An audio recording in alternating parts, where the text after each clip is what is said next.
انت صاحب محل عطور او شاب حاب تدخل هذا العالم بس ما تعرف شلون، خليك ويانا بهذا الفيديو وراح تعرف التفاصيل.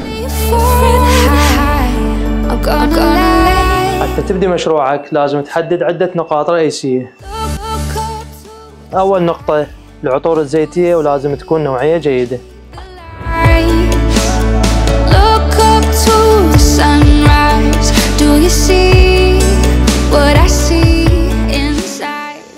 النقطة الثانية لازم نحدد شكل ونوعية وحجم الشيشة.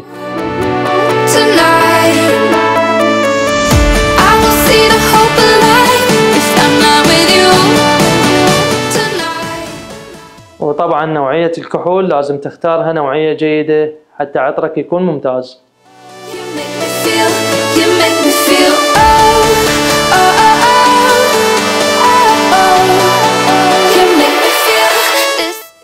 وإذا حاب تدخل هذا العالم وتعرف أسراره، كل اللي عليك تجي شركة نور النبراس، راح نرسم لك خطة نكون وياك.